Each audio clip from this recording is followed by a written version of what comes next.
याद रखिए, जेपीएससी रांची के सर्कुलर रोड पर खड़ी सिर्फ एक कंक्रीट की बिल्डिंग का नाम नहीं है।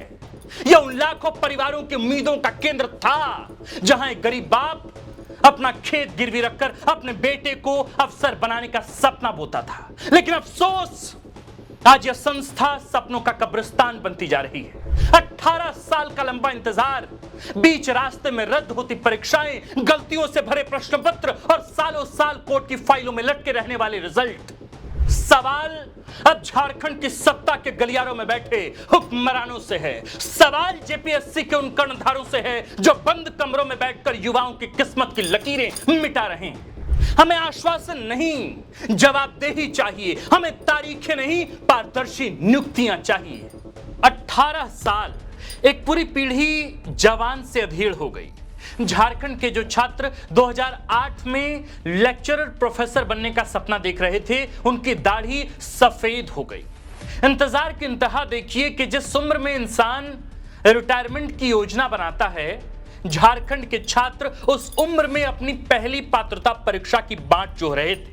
18 साल के बाद राज्य में पहली बार झारखंड लोक सेवा आयोग यानी जेपीएससी ने 26 अप्रैल 2026 को झारखंड पात्रता परीक्षा यानी जेट आयोजित की।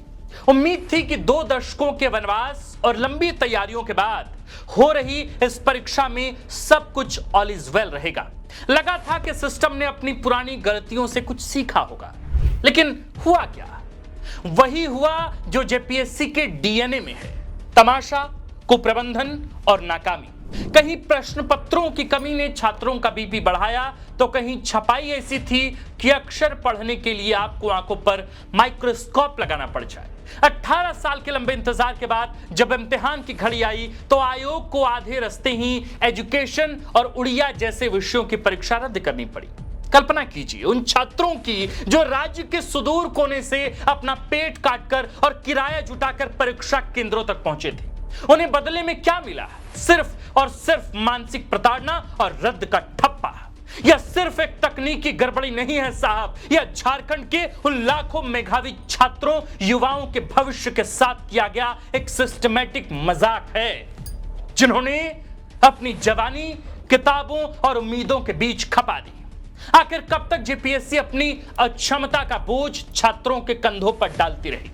क्या इस राज्य में एक परीक्षा बिना विवाद और बिना धांधली के संपन्न होना नामुमकिन हो गया है? नमस्कार, प्रणाम, जोहार। हमारा नाम आकाश आनंद है और आप देखना शुरू कर चुके हैं द फोर्थ पिलर .लाइव। आज की इस वीडियो में हम परत दर परत खंगालेंगे पूरे सरकारी सिस्टम और जेपीएससी की उस कार्य प्रणाली को जिसने झारखंड के टैलेंट को तारीखों और अदालती चक्करों के भंवर में फंसा रखा है।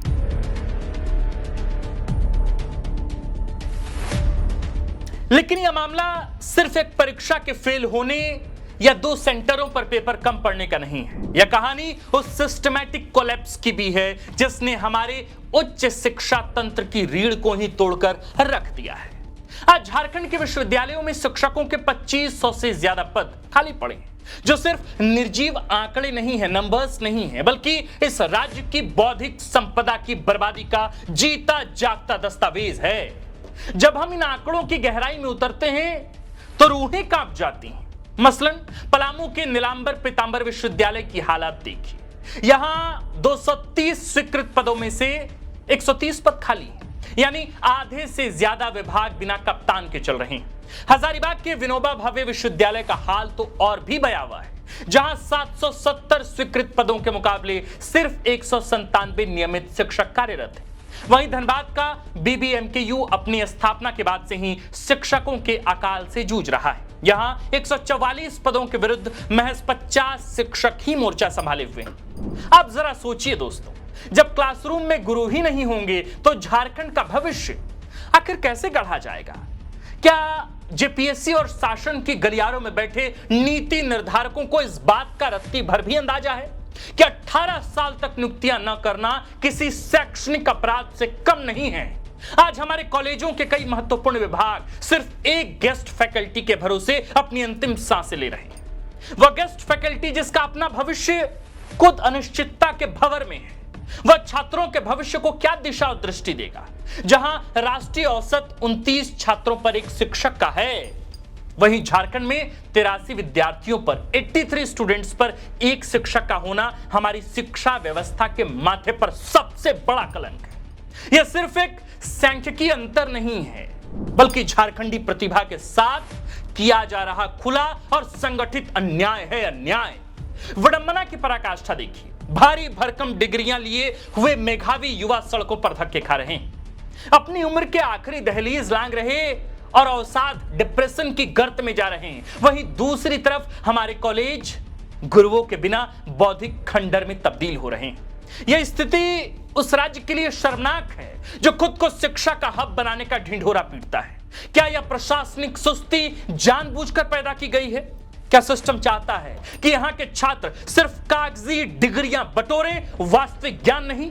क्योंकि जब क्लास में प्रोफेसर ही नहीं होगा तो रिसर्च और इनोवेशन की बात करना भी बेमानी है। आखिर सरकारी सिस्टम और जेपीएससी की यह कछुआ चाल कब तक राज्य के अकादमिक भविष्य का बेरहमी से कत्ल करती रहेगी? सवाल बड़ा है।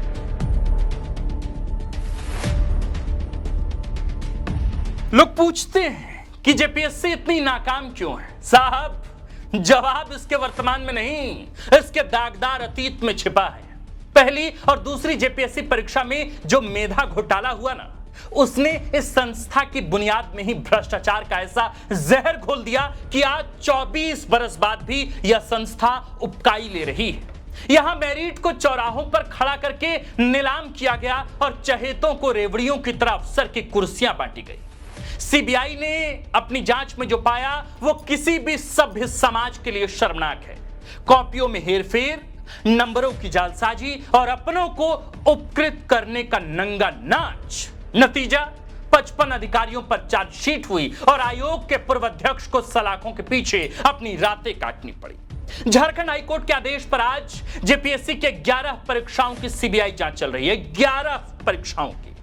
आइए हम गिनते हैं वो परीक्षाएं जिनकी गड़बड़ियों की जांच सीबीआई कर रही है। सुनिए वो लंबी लिस्ट जिसमें आपके सपनों का कत्ल हुआ है।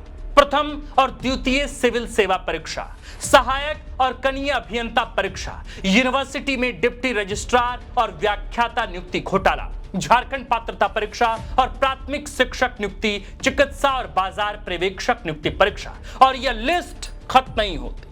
सीबीआई अनुसंधान में यह पुष्टि हो चुकी है कि यहां टैलेंट नहीं, रिश्तेदारी चलती थी। तत्कालीन अध्यक्ष दिलीप प्रसाद हूं या सदस्य गोपाल सिंह और शांति देवी, इन सबके सगे संबंधियों को नियम ताक पर रखकर चुन लिया गया। व्याख्याता नियुक्ति घोटाले में तो आयोग के अध्यक्ष और सचिव के साथ साथ 62 लेक्चरर तक आरोपी बनाए गए।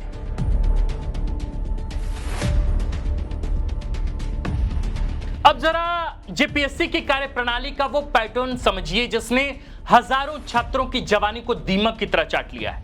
यहां रिवाइज्ड और कैंसिल का खेल कुछ इस तरह चलता है कि छात्र परीक्षा हॉल से ज्यादा कोर्ट की चौखट पर नजर आते हैं। शुरुआत से देखिए। पहली सिविल सेवा, महज 64 पद थे और 80,000 उम्मीदवार। पहली पीटी हुई, विवाद हुआ और नतीजा रद्द। दूसरी बार पीटी हुई, फिर मेंस हुआ। नियम के मुताबिक इंटरव्यू के लिए सिर्फ 92 लोगों को बुलाना था, पर मेहरबान आयोग ने झटके में 246 लोगों की लिस्ट निकाल दी। क्यों? क्योंकि अपनों को जो सेट करना था। दूसरी और तीसरी सिविल सेवा में तो एडिशनल रिजल्ट का जादू चलने लगा। मेंस का रिजल्ट आ गया, छात्र तैयारी में जुटे थे कि अचानक जादू की पुड़िया की तरह 250 नए नाम लिस्ट में जुड़ गए। और तीसरी परीक्षा में तो बेशर्मी की हद हो गई साहब। संशोधित मेरिट लिस्ट निकली और पहले से सफल घोषित 7 लोग सड़क पर आ गए, जबकि 7 नए चेहरों को रातों रात सरकारी नौकरी की लॉटरी लग गई। चौथी परीक्षा में आयोग को 3-3 बार रिजल्ट जारी करना पड़ा। हर बार स्केलिंग के नाम पर एक नया खेल खेला गया।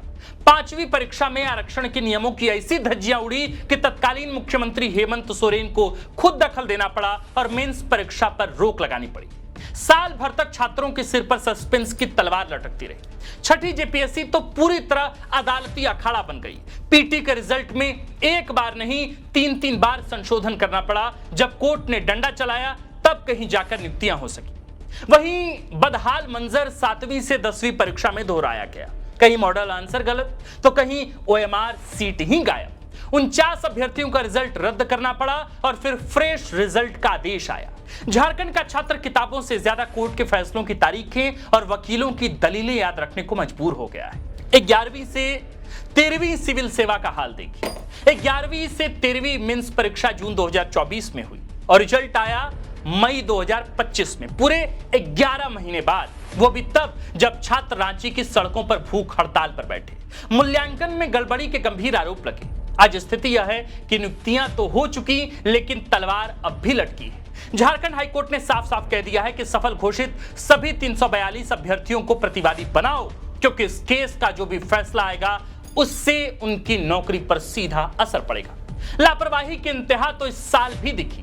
इसी महीने 19 अप्रैल को जेपीएससी के नए बैच की प्रारंभिक परीक्षा ली गई और साहब, इसके प्रश्न पत्रों में उच्चारण से लेकर तथ्यों तक की ऐसी बेशुमार गलतियां थी कि लगता है आयोग ने सवाल बनाने की जिम्मेदारी किसी अनाड़ी को सौंप दी थी। अगर जेपीएससी 100 सवाल सही ढंग से टाइप नहीं करवा सकती तो उसे संवैधानिक संस्था कहलाने का क्या हक है?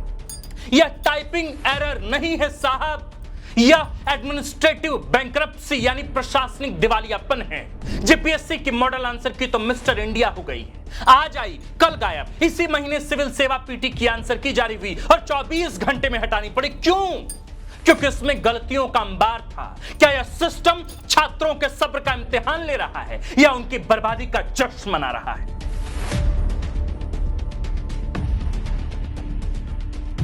आपने जेपीएससी की कोई परीक्षा दी तो भूल जाइए कि रिजल्ट कब आएगा।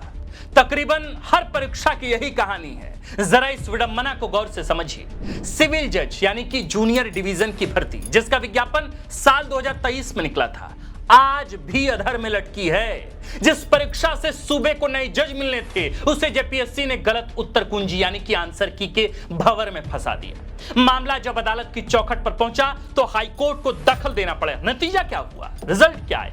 पीटी का रिजल्ट संशोधित करना पड़ा और मुख्य परीक्षा पर स्टे लग गया। जो छात्र कल तक दूसरों को न्याय दिलाने का सपना देख रहे थे, आज वे खुद सिस्टम के अन्याय के खिलाफ तारीखें गिन रहे हैं। और सिर्फ जज ही क्यों, सहायक लोक अभियोजक यानी एपीओ की परीक्षा का हाल देखिए।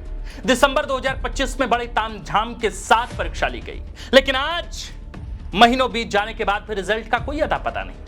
फाइलें कहां बंद हैं, उत्तर पुस्तिकाएं किस अलमारी में धूल फाक रही हैं, किसी को नहीं पता। तो सवाल है कि क्या जेपीएससी चाहती है कि प्रदेश में जज और सरकारी वकील भी 18 साल के लंबे इंतजार के बाद ही नियुक्त हों?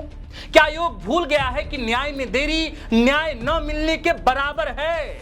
जब अदालतों में पैरवी करने वाले वकील और फैसला सुनाने वाले जज ही समय पर नियुक्त नहीं होंगे तो झारखंड की आम जनता को न्याय की उम्मीद कैसे होगी? तो साहब, सवाल अब झारखंड की सत्ता के गलियारों में बैठे हुक्मरानों से है। सवाल जेपीएससी के उन कर्णधारों से है जो बंद कमरों में बैठकर युवाओं की किस्मत की लकीरें मिटा रहे हैं। सुनिए, इन युवाओं की गुहार सुनिए। झारखंड का यह नौजवान आपसे कोई खैरात नहीं मांग रहा, वह आपसे कोई एहसान नहीं मांग रहा।